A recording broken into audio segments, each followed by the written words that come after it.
Welcome back to part 2 with Sean Elliott. If you didn't listen to part 1, then I encourage you to go back. This is a wild ride and you don't want to miss any of his story.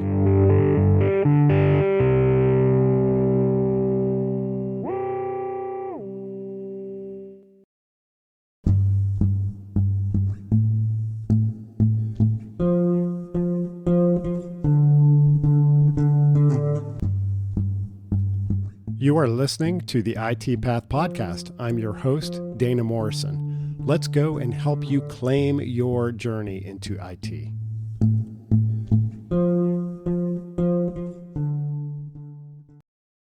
Okay, we're jumping right back in with Sean Elliott. He's telling his story. He's done something that is harder than getting into Harvard, and that is getting into Salesforce on their technical team and their tech support. Let's pick it right back up. Now, if you missed part 1, you got to go back and hear it, but we're going to continue on here as if you have heard part 1. This is part 2 with Sean Elliott. I hope you enjoy. And I was managing, I was doing their tech support. We had 11 or 12,000 employees at the time. And so I was on a team providing tech support remotely to these 12,000 employees. And I moved into a role doing security. At the time, I was really starting to get security focused. I got my CISSP, which is the certification, Certified Information Security. And I'm trying to remember what it's it all remembered now. CISSP, Certified Information Security Systems Practitioner? Systems and Security Practitioner? Something like that. I think so. Yeah. Which was also very, very hard to get. And I mean, I had people even in the security department going, how did you get that? I'm like, a lot of studying. And again, people, when you get into technology, it's all about just study. I was going to Udemy, Dana, you mentioned Udemy. I was taking Udemy courses. Certified Information Systems Security Professional. Yeah, there you go. Okay, there we go. There you go. Yeah, Udemy. Yeah, Udemy, lynda.com. I'm trying to think of all this. Yeah. Yep.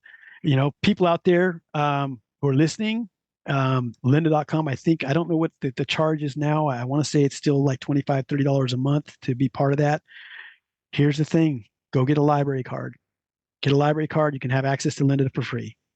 So actually, LinkedIn bought out Lynda, right? Mm-hmm. Yep. Yeah. Yep. Library card still works even with LinkedIn. Yep. So yeah, I was studying for security, and I got my CISSP, and which even people in the security department, a lot of them didn't have, and so I ended up transferring that department. And what ended up happening though was I was way in over my head. We were doing a lot of really getting into the nuts and bolts of internet security. And it was way over my head. I mean, I was overwhelmed. And I at the time just didn't even feel like I had the freedom to really go research what I needed to research, using things like, I'm trying to remember now what they were. They're still not Scrum. Agile? No, that's a programming language. This was stuff to analyze logs, and they bring all the logs together. I'm sure you're familiar. Well, you got SolarWinds and very similar SolarWinds. Yeah. It's a huge log aggregation tool, and it's very complicated, and it's hard. Yeah, I know exactly what you're talking about. And yeah, keep going. I'm going to remember what it is. Yeah, it was way over my head though. And I was struggling. I was getting my Salesforce certifications and doing everything I could. Again, doing a lot of learning. Splunk? And was it Splunk? Yep, Splunk. It was Splunk. Yep, it was Splunk. And just was like, wow, this is way over my head. But I still was on that IT security path. And Salesforce had a program. This is where we start getting into the entrepreneurial stuff now, folks. Salesforce had a program where they would pay for up to $10,000 a year in your education. And I was looking at Western Governors University, getting a master's in IT security from Western Governors University. That was $12,000 a year. I'm like, okay, so Salesforce will cover 10. I'll have to come up with the two. That's fair. Let me go ahead and down this path. And so as I was talking to the um, administrators, or not the administrators, but the onboarding specialists at Western Governors University, who were all over the place. They weren't real organized. And as I was trying to get my boss on board, um, it was a struggle. My boss wouldn't. My boss was down in San Francisco. I was up here, and he wasn't very responsive to me. Hey, I need this signature from you for the paperwork, and nothing. And I'd have to go back to him. Hey, I really need a signature. And a week later, still nothing. And I'd have to go back to him. And it was just like pulling teeth to get him to help me get squared away to go to this master's program. And then I had the administrators through Western Governors University that said, hey, we need this from you. Okay, give it to him. And then a couple days later, hey, we need this from you. And it was just like, why don't you just make a checklist with everything you need from me and send it to me all in one email?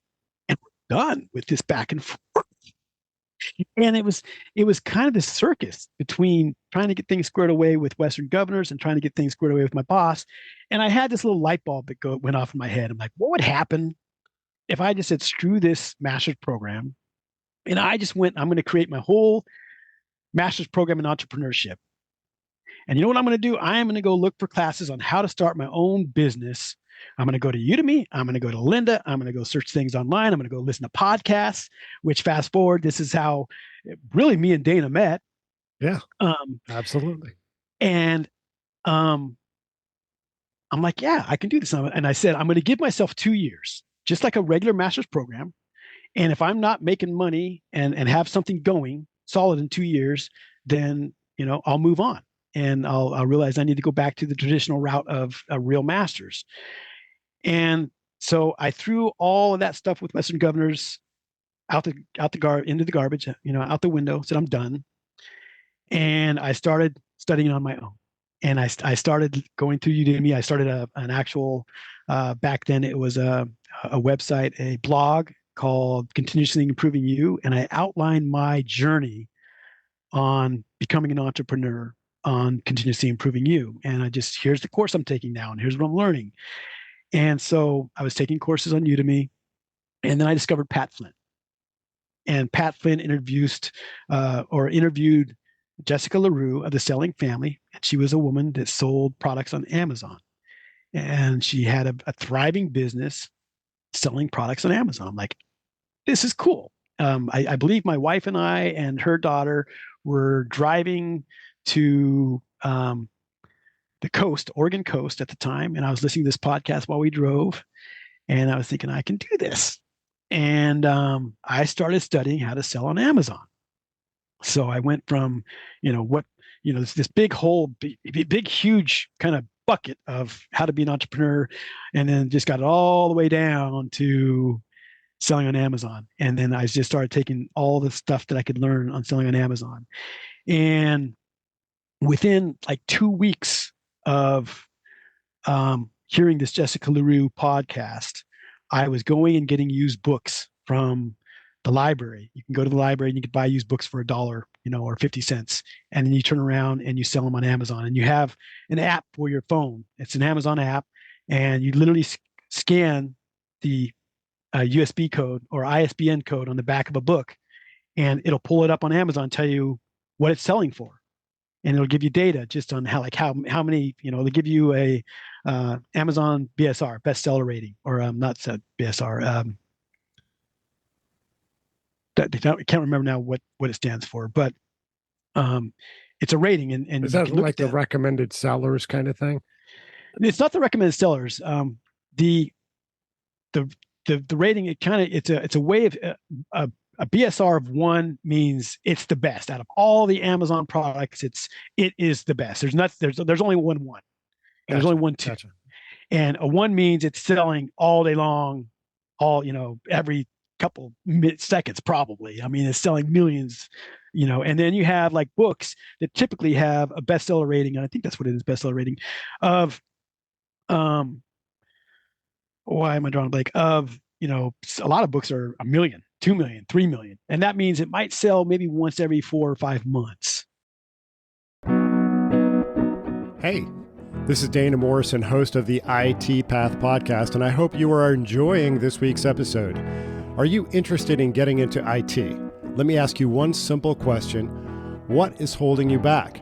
IT Path is dedicated to developing a community, content, and courses that will help you get unlocked and stay unlocked on your IT journey. I have more than 25 years experience in IT, and I want to share with you what I've learned and give you the tools to succeed on your very own IT path. Even if you are just starting out on your IT journey, we're here for you. To find out more, simply go to itpath.net and sign up for the mailing list, and we will start by sharing some tips, tricks, and tools to help you get going and keep you going. Go to itpath.net and claim your journey. Start your IT path today. Thank you so much, and let's get back to the episode.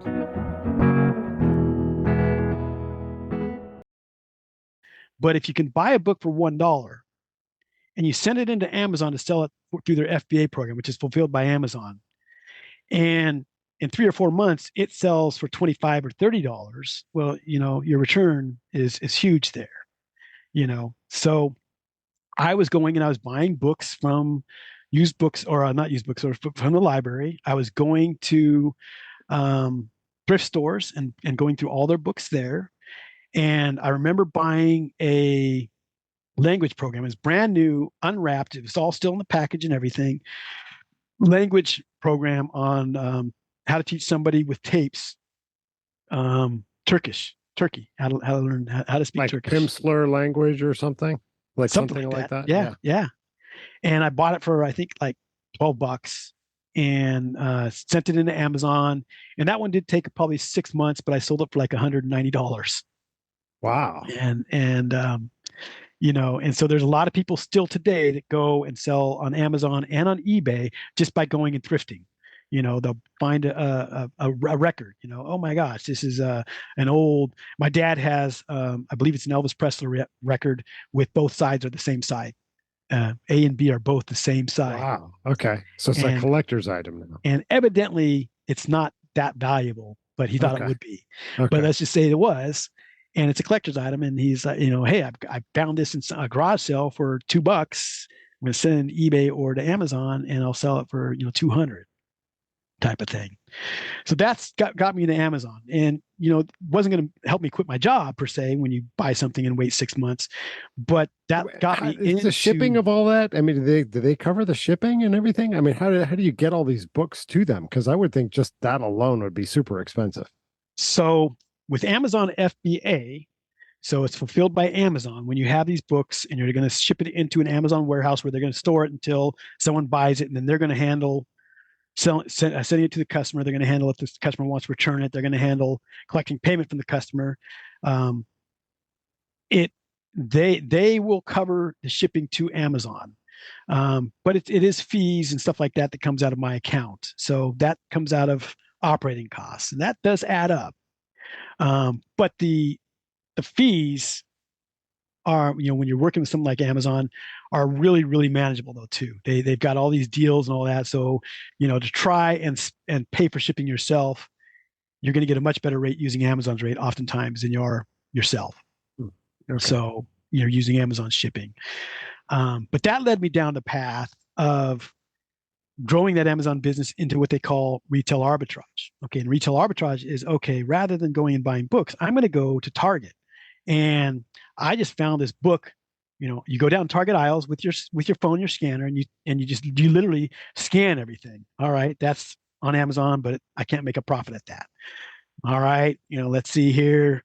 These scissors are on Amazon. Okay, hey, these scissors, I can buy this right now at Target for $2, and they're selling on Amazon for $8. And you always wanted the goal was to find something that would sell by 3 times the amount. So if I bought something for $5, I want to be able to sell it on Amazon for at least 15. And so when you scan it, that's what you're looking for on your data. And then of course you look at, again, that bestseller rating to find out just how fast it's selling and how much it's selling. You can get a general idea, and there's lots of people that'll tell you, hey, something that sells that has a rating of 500 to 1,000 is going to sell, 5 a week type of thing. Again, I'm just pulling this, out of the air. I'm not exactly, sure anymore. I haven't looked at the data, but you get a, you have an idea of, okay, this is something that's selling a lot, you know, and if it is something that's selling a lot and they have 10 of them, I'm going to say, okay, I'm buying all 10. And then I go up and I pull up my map and I find all of the other targets in the neighborhood. And I go to all the other targets and I buy them all out. Gotcha. And then I send them to Amazon. So that takes a lot of work. And I had one product that was I got from Big Lots, and it was a pool filter. And this pool filter, I could buy it for I think like $3. And during the summer, it would sell for anywhere from $12 to $20 each. So it just blew away that 3-time rule. And so I was earning anywhere from 150% ROI on up to 300% ROI on these things. I mean, it was amazing. And I literally would go to one year, I went to all the Big Lots, okay, from Medford, Oregon, which is about a 5-6 hour drive from me, all the way from Medford, Oregon up to here, and then all the way up to Seattle, which is about a 3.5 hour drive from me. And I would go all to all the Big Lots up and down the coast of the Interstate 5, and clean them out these pool filters and send them in. I was sending in hundreds of pool filters to Amazon every summer, when I was doing this. And then I got to the point where it's like you start working with the managers for the Big Lots, and so when you get a hot product, you can go to the manager and say, "Hey, this is a product that I bought from your store. I'd really like to be able to buy this in bulk. Can you work with me?" And I had one of the Big Lots there close to me said, "Yeah, I'll work with you." And I was buying ten to $15,000 of pool filters from him each year, Wow. and then turning around and selling those on Amazon. Are you still involved in this kind of business? No, no, my Amazon That's all business, done. yeah, it's all done. That further on in the story, my Amazon business just tanked, and I got into trouble. And what happened with the next step was going from what they call retail arbitrage to wholesale arbitrage, and that's where you stop and say, okay, I sell a lot of these filters. Who makes this filter? Oh, okay. Poolscapes makes this filter. So I get a hold of Poolscapes and say, hey, I am a retailer that sells products online. I would like to carry your pool filters in my online store. I think it's going to be a great fit for all the customers that I have right now. Can I get an account? And, in a perfect world, they say, yes, great. And in a perfect world, you're getting amazing pricing, instead of paying $3 a filter by going to Big Lots, I'm able to get it maybe if in a perfect world, maybe I'm getting it for $1.50. And then you say, cool, I want to buy, $25,000 worth of these every year, and so I was never able to get that account. And I don't remember exactly why. I do know they were made in Mexico, and I thought about going to Mexico myself and having my own brand created there, but I just never went down that route. But the next step was this wholesale arbitrage where you go directly to the manufacturer. And so I was now not going and driving all over the place to get my products. I was sitting at my computer. I was going to companies like Mattel, which I didn't have an account with Mattel, but it would be literally, okay, who makes this cup? Disney makes this cup. Go to Disney. Hey, Disney, I'd like to carry this cup in my online store. Great. Yeah, we can do that. Okay, cool. Let me order $4,000 worth of these cups. And at that point, the game changes where you buy your products and you ship them to what they call a processing center or prep center. And so I partnered with a prep center. I had 3 different prep centers, one in California, one in Connecticut, and I think I had another one in New Hampshire that I ended up giving up on. But my products would go there, and they'd take all my cups, they'd put my label on them so Amazon knew it was mine, and then they'd ship it into Amazon for me. So I never saw my products, never touched them. Okay, I'd order them, they'd go to my prep center do their stuff, they'd send it to Amazon, done. So my business grew, and this was all in the time frame of August 2014 to May 2015. I quit my job in May 2015. I was making I was making almost as much as I was making at Salesforce. And then from 2015 to 2016 and 2000 So going in into 9 months, you went 2017. from scratch to doing this full time. Yep. Okay, and Yep. then so May 2015. May 2015, I was going just for all wholesale arbitrage, all just working from home, not touching a product at all. And um, I made more money in 2016 than I've ever made at any of my jobs. I made just under $100,000. That was my net. I sold $855,000 in product that year. And then my net from all that, a lot of people don't talk about all that, but you have all these, you have your Amazon fees, you have your prep center fees, you've got your return fees, there's a lot of fees that come into play, but my net was 99,000 roughly. And that was the most I'd ever made. And one of the things that Amazon does for sellers, they obviously know if you're doing well or not. And so what they do is they say, hey, would you like a loan to help build your business?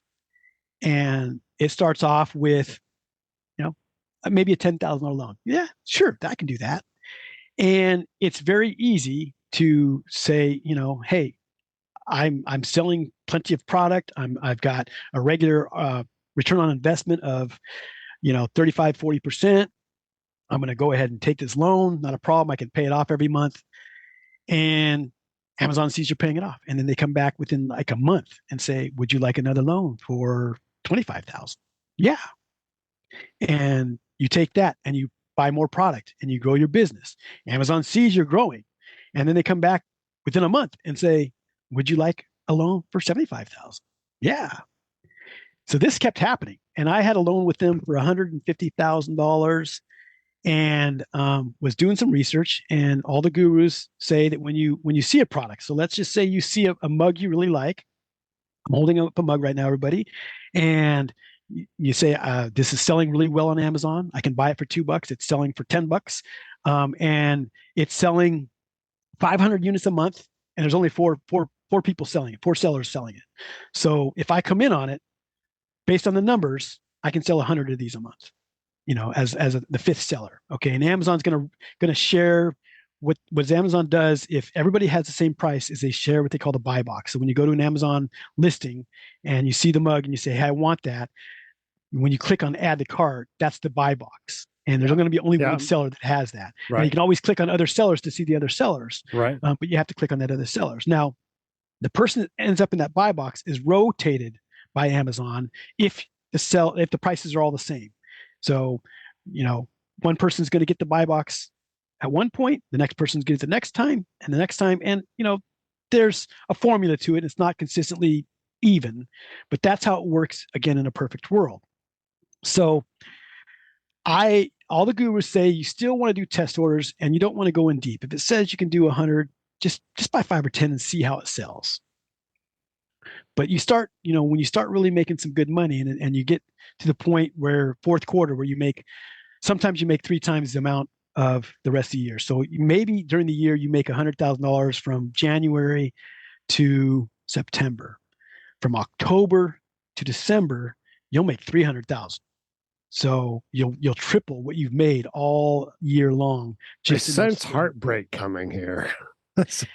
Yes, heartbreak is on the way. I saw a product. There was a number of board games. The goal is never to sell anything that Amazon's on, because if Amazon's on it, they don't share the buy box. They're like, we're selling this. No one else gets the buy box while we're in stock. We're keeping the buy box the whole time. And so you don't ever, when you're doing your research, want to buy a product that Amazon's been on. These games, Amazon hadn't been on for over 7 months. And I'm like, they're not on them. This is a safe bet. And I went in, I spent like $70,000, $80,000 on like 3 or 4 different board games because they were selling so good. And Amazon hadn't been on them for, 7 or 8 months. And before I could even get them to my prep center and prep center get them into Amazon, Amazon came in on all of them. Oh, and of course, you can't compete against Amazon. They're going to get a better price for them, and they're not going to share the buy box. And sure enough, they never went out of stock.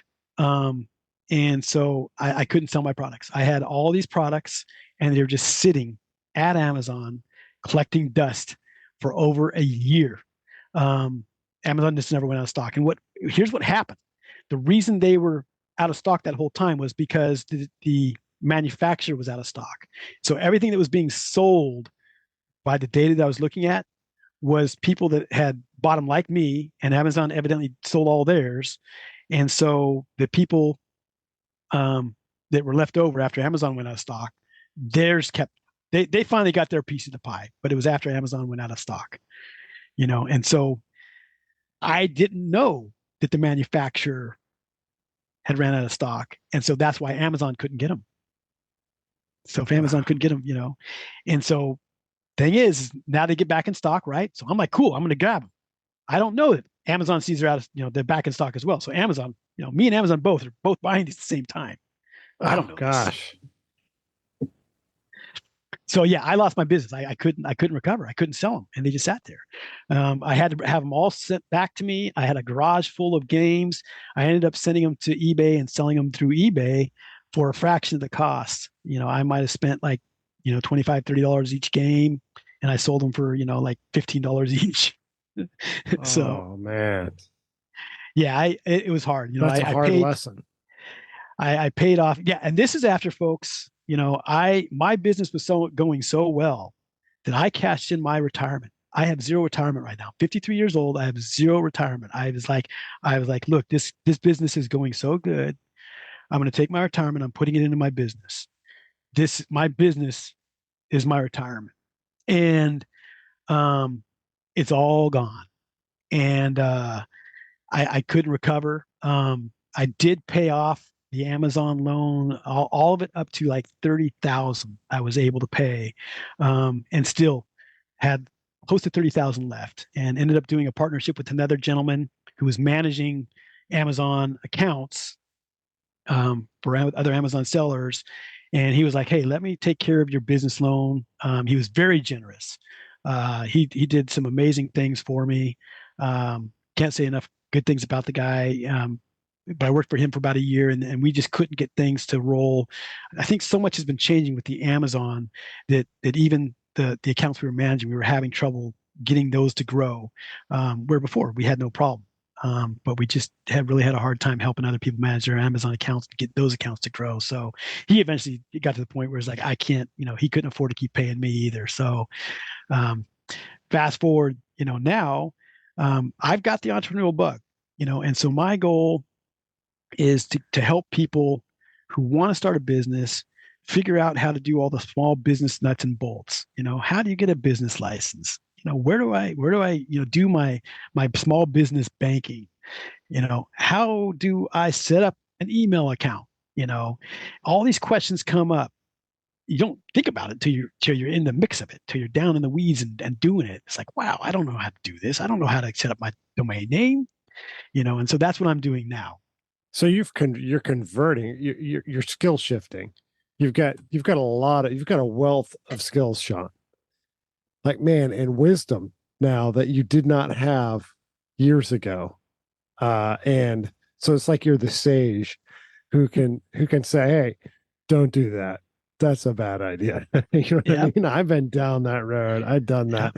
But also who can now, I mean, now that you've attained all of this experience, can take that experience and now translate into something tangible for people that have a need, which it sounds like that's what you're really passionate about.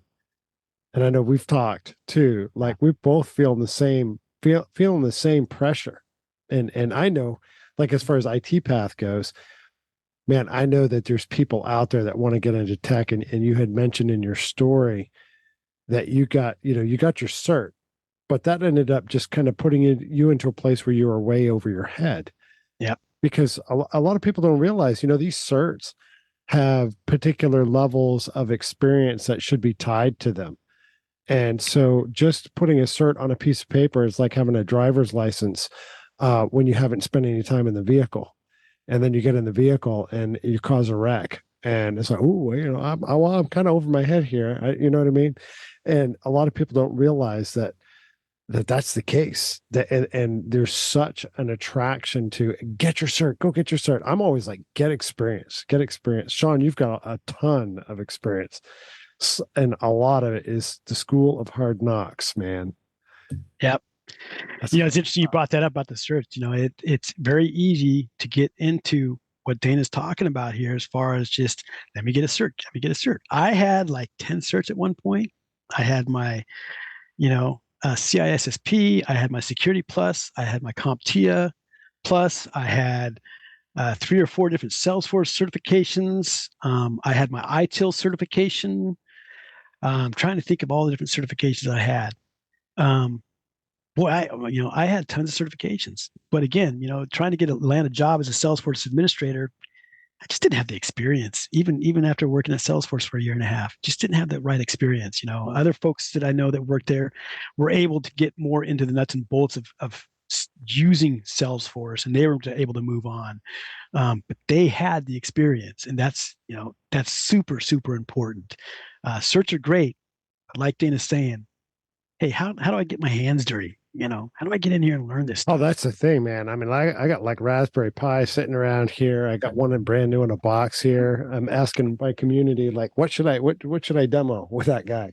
You know, uh, just tons of stuff behind me. A homemade, I bought a circuit for a metal detector, and so I've got a metal detector over here that came from, I think, Belgium, and made a coil for that over here. I got my kid, who made a Iron Man mask over here Wow. on the desk, and it's like we are creators, and I think comes down from God creating us, and he's like he gave us this sense of creativity, and there's this morsel in every one of us that says I am built for something, and uncovering that and getting passionate about it and pursuing it, like really in hot pursuit of what it is that resonates in your soul to do.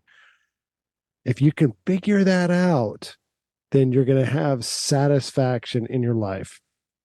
Sean, this has been a tremendous pleasure. This is a long episode. I think we're probably at about an hour and 20 minutes, which is fantastic. If you like detail, I'm a detail guy. I love detail. Sean, you have filled in the gaps here. But I do have one question for you before we close things out, and that is, what would you tell Sean 30 years ago? What would be the message that you would have for yourself 30 years ago with your experience and what you've learned now? It's hard to say. My experience, I don't really have any regrets per se. Like I said, having the zero retirement is kind of scary. In a way, I think just telling Sean 30 years ago to just be persistent and know that you can just keep learning, um, and keep pushing forward. It might have fast forwarded things, but at the same time, be physically responsible. That's not easy.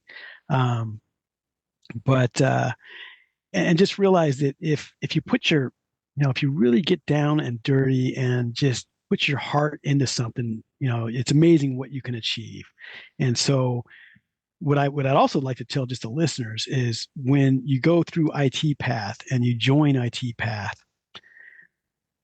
come at it as if it's a master's program, and just say, what can I go and make this part of my master's program? What do I have to do to become an IT professional? Just give yourself the next 2 years. Don't expect it to happen overnight, and just make IT Path part of your master's in technology. Yeah. And we tell, one of the messages I resonate with people is, man, just start. Yep. There's IT is a dream in a lot of people's heads, and they go through their day to day, and they're just, oh, I don't know, but what if my friends aren't on board? What if my family's not on board? What if something goes wrong? Well, look, stuff goes wrong every day in IT. It doesn't matter. You're going to get there. You're going to get through it. But if you don't take a step, if you're not willing to take a step and try something and take some risks, then You're just always going to wonder. And Sean, you've put yourself out there and you've taken some risks and some steps, but I bet in these later years, the application of what you learned is coming back, sevenfold because you have that wisdom now that you have from just aggregation of a tremendous amount of time where you've seen all of these things unfold in your own life and good and bad and heartaches and whatever. It's going to come around because you've got a passion for it. Yeah. You can tell you've got a passion for it. It's a kick in the pants. It definitely is. Yeah. Life is a kick in the pants, isn't it? Yep. Sean Elliott, thank you so much for being with us. Thank you so much for putting yourself on a limb and sharing your story. Dana, thanks for having me. It's been a pleasure. Thank you so much. All right. This is IT Path, where we want to get you moving and keep you moving on your IT journey. We have been here with Sean Elliott. I hope you have enjoyed this. Sean, how can people get in touch with you if they want to reach you? You know what? I personally just give people my personal email. You can find me on Facebook. I'm sure there's lots of Sean Elliott's because there's a professional basketball player out there, a lot taller and very skilled in basketball, which I'm not at 5'5", 5'6". But you can find me on Facebook, and I'm also personal email folks, just sean.p.elliott@gmail.com. And that's it's Sean Sean. Yep. .p as in Patrick. .elliott, and that's two L's, IO, two T's. 2 L's and 2 T's. Make sure you get that right, and we'll put that in the show notes. Sean, thank you so much. God bless, man. Thank you, sir. I appreciate it, man. You have been listening to the IT Path podcast. Did you like this episode? Why not subscribe and share with others? IT Path is dedicated to helping you claim your IT journey. You can find out more at itpath.net.